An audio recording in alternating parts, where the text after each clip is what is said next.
By Sri Lanka's best internet package for online learning and online working with many amazing offers. Call 1212 for more information. Sri Lanka Telecom. ලෙන්ගතුකම වැඩි කරගන්න ලව්ජු රුපියල් 50ට අඩු කළා. මාමේ එන්න අපිට එකක් බොමු.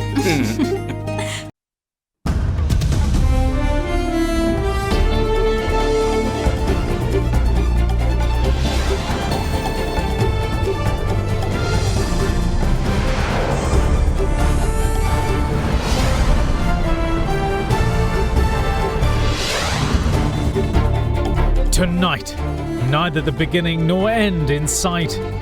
Movements in 6 Rambukkana villages restricted. Over 100 positive COVID-19 cases reported within the day. Gloves off. COVID-19 Gazette will be used as a shield to protect the public, says the police media spokesperson, while promising hard crackdown on health and safety violators. D-Day beckoning. The draft bill of the 20th Amendment to be debated in Parliament on the 21st and 22nd. Mistaken intentions.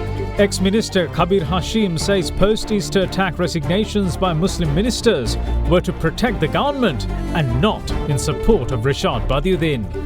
All that and much more coming up on First at 9, this Friday the 16th of October 2020.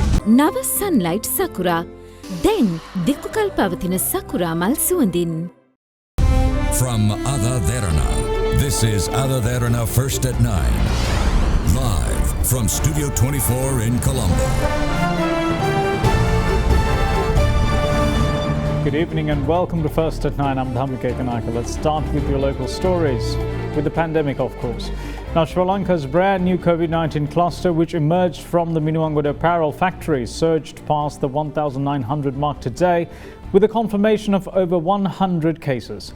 In Rambukkana, health authorities took measures to restrict movements in 6 of its villages upon scrutinizing a travel history of an infected person. But in a more positive note, 16 persons who emerged from the Minuwangoda cluster have been discharged from hospitals to date, raising the number of coronavirus recoveries in the island to 3,385. 68 infected people were reported from the Minuwangoda COVID-19 cluster yesterday, and according to the Department of Government Information, among them are 22 employees of the garment factory and 46 of their associates. Among the other infections detected yesterday are 18 employees of the Katunayaka Free Trade Zone, which has become a subcluster of the garment factory cluster.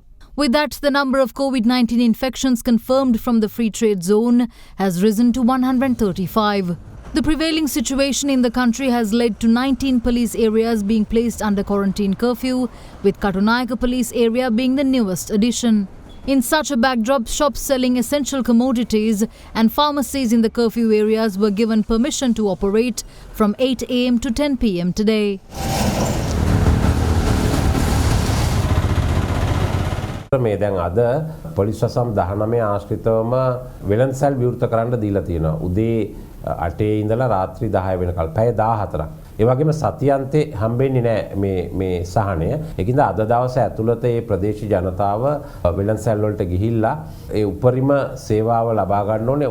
Meanwhile, responding to media following an event, Minister of Trade Dr. Bandula Gunawardena said that all Satusa outlets in curfew-hit areas will remain open during the day. වසාතබා තිබෙන සතෝස සහ සමුපකාර වෙළඳසැල් සියල්ල අද දිනේ විවෘතව පවතිනවා. ඒ නිසා අපි අතිරේකව සතෝස දේ පාන්දර සිට මොකද මේ අවශ්‍යතාව සඳහා දිනක් පමණක් විවෘත කර තිබෙන නිසා නිරන්තරයෙන් ඒ එක් භාණ්ඩ තොගය නිම වෙන විට අනිත් භාණ්ඩ තොගය යැවීම සඳහා විශේෂ වැඩපිළිවෙලක් සකස් කරලා තිබෙනවා. With the Minuwangoda outlet of Satusa, however, being closed during the day, members of the public who arrived to purchase the essentials were inconvenienced. අපි බඩු ගන්න තමයි ආවේ. ඉතින් වහලානේ සතෝස. බඩු තියනවා කියලා රජයෙන් බඩු තියනවා කියලා කොහොමද බඩු? ඔය වහලා දෙයිද කොහොමද මේක බඩු ගන්න? දවස් 3ක් කන්න කිසිම දෙයක් නැහැ. ගෙදර පිටිවත් නැහැ. සීම අඩුවානේ ඩිලිවරි වාහනයක්වත් පාරේ යන්නේ නැහැ. අනිත් අසරණ වෙලා තියෙන්නේ දැන්. සතෝසෙන් ගන්න කියලා කියලා. ඔය අඩු කරපු බඩු ටික ඉතින් කොහෙන්ද ගන්න අපි අහන්නේ ඒකයි. As of now, the Minuwangoda cluster has grown to 1,901. After the first COVID-19 case was confirmed from what went on to become the Minuwangoda cluster on the 3rd of this month, only one case was reported the following day. Then on the 5th of this month, 101 infections were reported, with 729 being reported on the 6th, 202 on the 7th, 19 on the 8th, 30 on the 9th, 103 on the 10th, 121 on the 11th, 90 on the 12th, 194 on the 13th, 132 on the 14th, and 68 on the 15th. The number of confirmed infections today so far is 101. Meanwhile, 16 persons who emerged from the Minuangoda cluster have been discharged from hospitals to date after complete recovery. Out of a total of 5,354 COVID-19 infections reported in the country since the inception of the pandemic, there are only 1,956 active cases at present. According to the epidemiology unit, 3,385 people have fully recovered from the virus. In the meantime, a 63-year-old fishmonger residing at the Sandungama housing scheme in Kandavala Road, Ratmalana, has also been infected with the virus. According to health officials, the woman has operated a stall at the Sunday Fair in Karagampitiya of the Hivala. Her associates were also placed under quarantine. Meanwhile, a 47-year-old woman residing in the area of Bogaswava in the Mulagala of Polonnaruwa has contracted COVID-19. As per health officials, she was admitted to the Polonnaruwa General Hospital on the 11th with vomiting and diarrhea.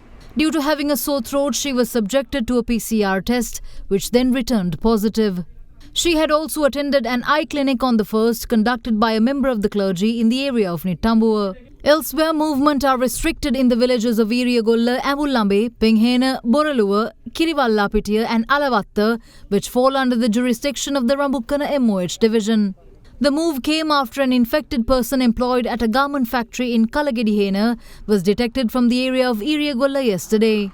With an official of the Public Aid Department of the Colombo Municipal Council testing positive for the virus, biological samples of the councillors and associates of the infected person were obtained for testing. In addition, another trader at the Manning Market tested positive for COVID-19. However, his second PCR test returned negative. Despite that being the case, 17 shops, including the one he worked at, were shut today.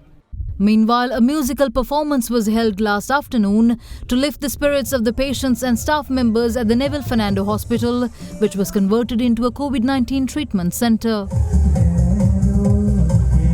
Safeguard hand sanitizer. Navatama nishpadana pela neerogimat diviyakata. The Gazette notification legalizing new COVID-19 preventive regulations will be used as a shield to protect the people from the COVID-19 virus. Now, this is the insistence of a police media spokesperson, DIG Ajit Rohana, as he illustrated the effects of the Gazette published yesterday. While doing so, he warned that where warnings were issued previously, fines or prison sentences or even both will be the case from now on. The Gazette legalizing new COVID-19 preventive regulations were published last evening. It enables penalization of persons found to have violated the guidelines by way of magistrate's order, with a maximum fine of 10,000 rupees or a prison sentence of 6 months or even both.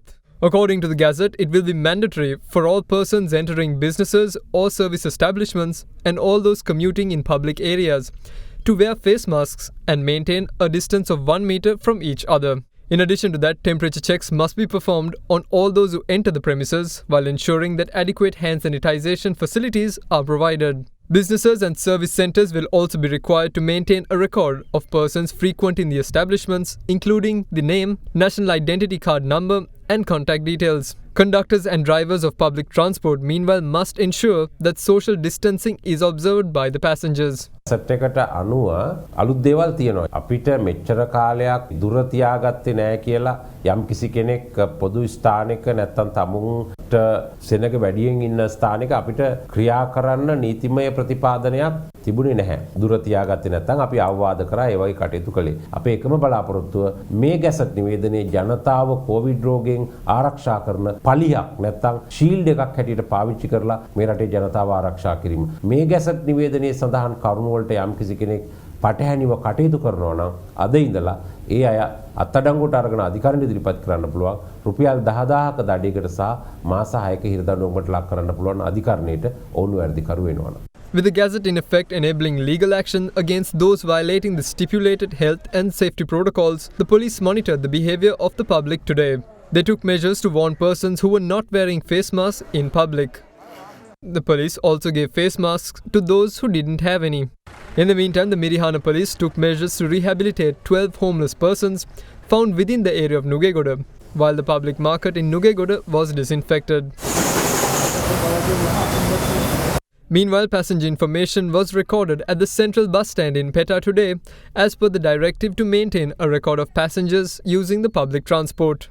In Hatton, public health inspectors of the Hatton Dikkoya Municipal Council briefed the business community and the public today on anti-COVID-19 practices and health protocols following yesterday's issuance of the relevant gazette notification. The PHIs also gave stern warnings to those who did not wear masks. In the meantime, the main office of the Department of Registrations of Persons and regional officers will be closed to the public until the 23rd of October. The Colombo Municipal Council meanwhile decided to restrict the members of the public entering its building until the 31st of August due to the prevailing COVID-19 situation. In a notice, the Municipal Commissioner said all applications requiring the service of the CMC will be accepted by a single window counter that is located outside the municipal building. The notice further stated that payments of property tax can be made through the People's Bank and Bank of Ceylon branches within Colombo, while all other tax payments can be made via the CMC's official website. The Colombo Municipal Council says that commercial bank account holders are given the opportunity to pay taxes via its online banking service. Now, the debate on the proposed 20th Amendment to the Constitution is to be held in Parliament on the 21st and 22nd of October. The dates were agreed upon during the meeting of the Committee on Parliamentary Business held today. Accordingly, the determination of the Supreme Court on the 20th Amendment will be read in Parliament by the Speaker on the 20th of October. The Committee on Parliamentary Business, chaired by Speaker Mahindiyapa Abewardena, decided to hold the debate scheduled for the 21st and 22nd of October from 10 a.m. to 7:30 p.m. The committee stage of the bill will commence on the 22nd of October at 7:30 p.m. following the debate.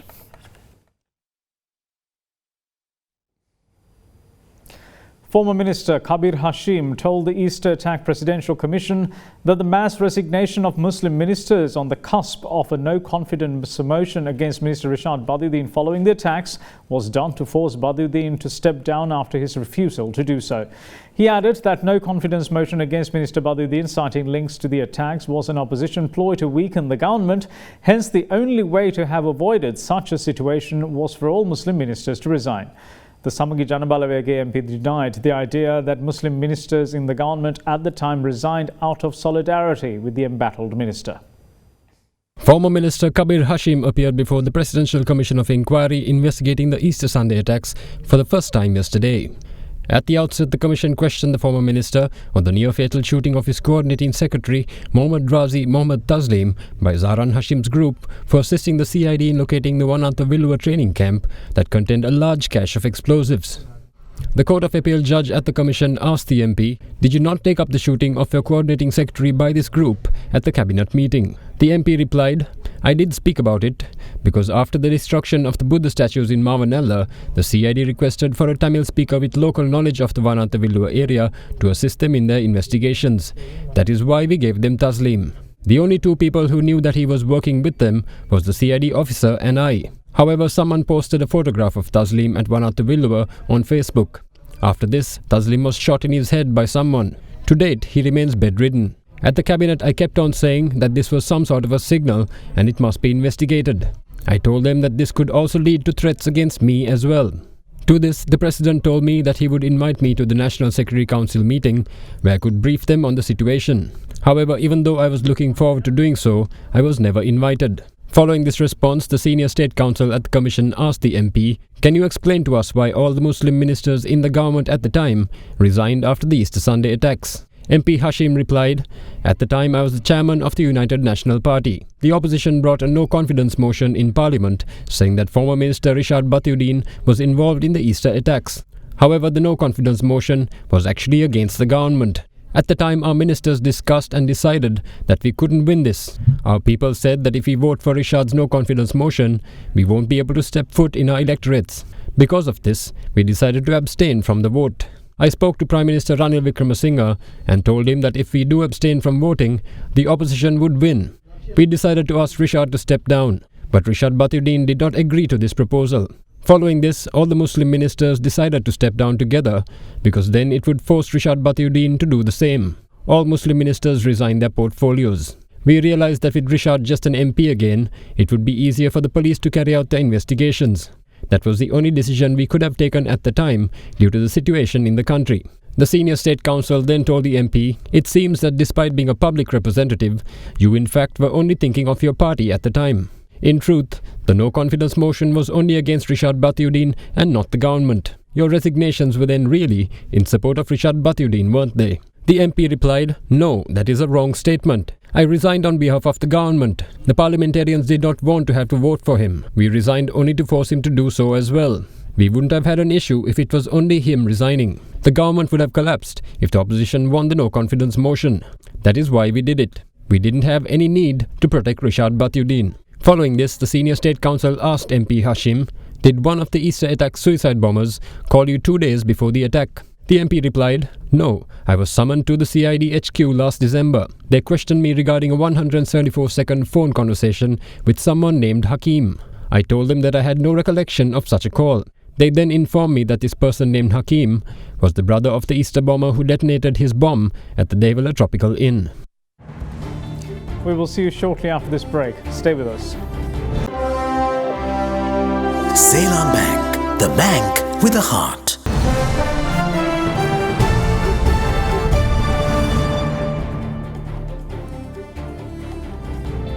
Welcome back. You're watching First at 9.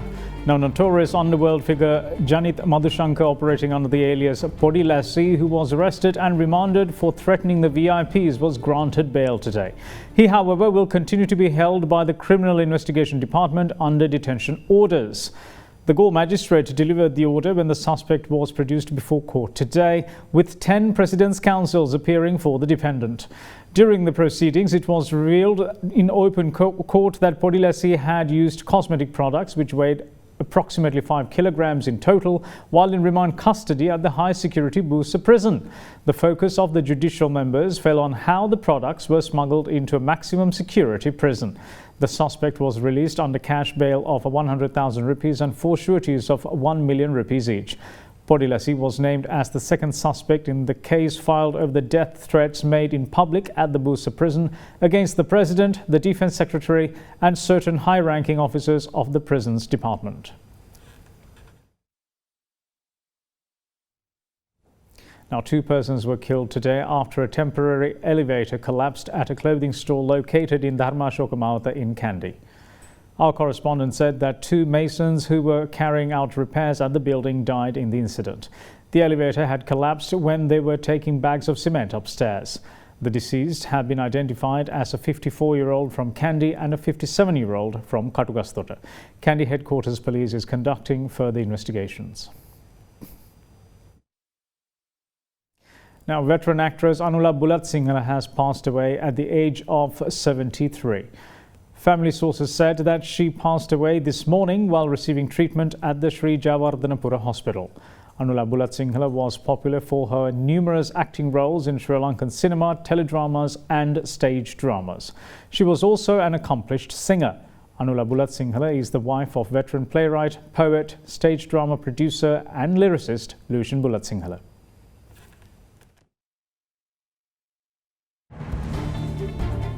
We will see you shortly. Bear with us.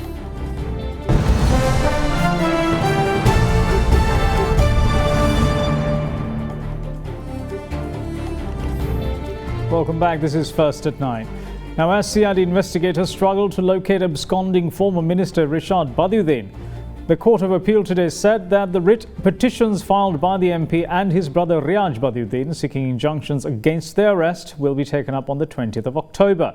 Meanwhile, the CID continues to record statements from many parties while keeping the former minister's residences under surveillance.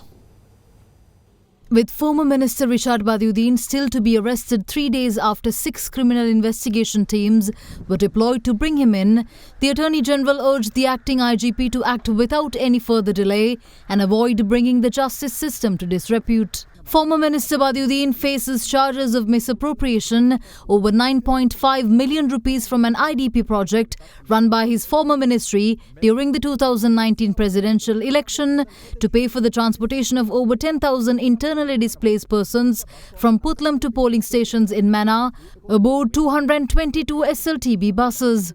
CID investigators searched the former minister's residence in Bauddaloka Mawatha and recorded a 1-hour-long statement from his wife today. According to reports, Badudin's spouse claimed to have not spoken to the parliamentarian either on the phone or in person since the 12th of this month and denied any knowledge of his current whereabouts. The CID officers then proceeded to check footage from the CCTV cameras installed at the house and also searched through the phone records of the mobile phone used by the MP's spouse.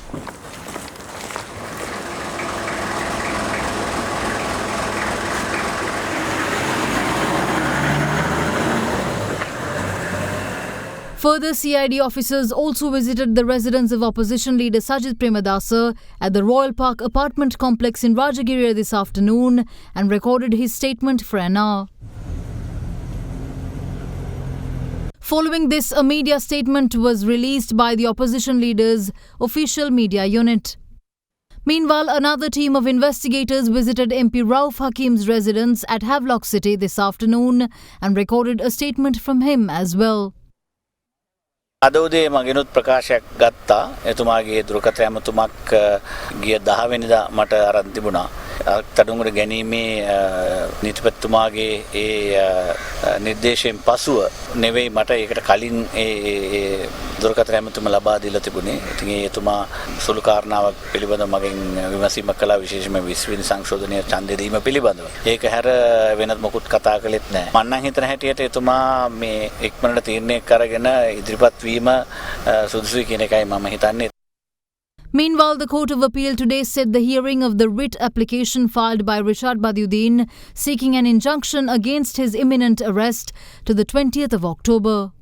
In the meantime, the Court of Appeal ordered that the writ petition filed by Richard Badudin's brother Riyaj Badud requesting an injunction to prevent his rearrest to be taken up on the 20th of October as well. Petitioner Riyaj Badud said that despite extensive investigations conducted by the CID, he was released due to the lack of evidence to prove any criminal charges against him, but he has reasonable fears of his rearrest for political reasons. Meanwhile, 2 intervening petitions have been filed in the Court of Appeal seeking the dismissal of the writ petition filed by Riyaj Badud. One of the petitions was filed by a victim who lost 7 members of his family in the attack on the Katuwapitiya church on Easter Sunday, while the other was filed by the director of the Seth Sarana Institute of the Archdiocese of Colombo, Father Lawrence Ramanayaka.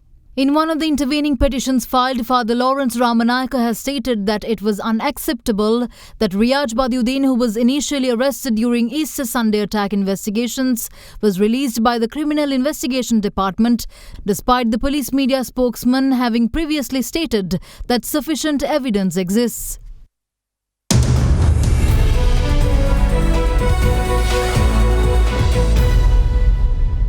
According to the September Purchasing Managers Index collated by the Central Bank, manufacturing activity expanded during the month of September as factories worked at full capacity due to new orders after business activities normalized. With that, the employment sub-index also increased accordingly after a continuous decline in the past 7 months. Manufacturing activities expanded at a higher rate in September 2020 compared to August 2020, recording a PMI value of 59.8. The expansion was mainly attributed to the increase in production and new orders, especially in food and beverages and textiles and wearing apparel sector manufacturing. Some respondents in the food and beverages and textiles and wearing apparel sectors highlighted that factories have operated at full capacity, receiving more new orders with the normalization of business activities. The employment sub-index increased in line with these developments after a continuous decline for 7 months. Meanwhile, the stock of purchases sub-index increased at a slower pace in September. Further, the supply delivery time sub-index continued to lengthen at a higher pace due to logistics issues such as shortage of direct shipping services. The sub-index of overall expectations for manufacturing activities for the next 3 months declined significantly due to the current spreading of COVID-19 in the country, particularly centering on manufacturing zones. The services sector meanwhile continued to expand for the 4th consecutive month, with the PMI recording 54.3 in September compared to the previous month. This was underpinned by expansions observed in the new businesses, business activities and expectations for activity compared to August 2020, indicating a further recovery of the service sector activities. New businesses, particularly in the financial services and insurance subsectors, improved in September 2020 with a gradual normalization in economic activities. Further, respondents in cargo handling services cited that they were able to handle more transshipments in September 2020. And that's it from all of us here at First at 9. Thanks for watching. Bye-bye.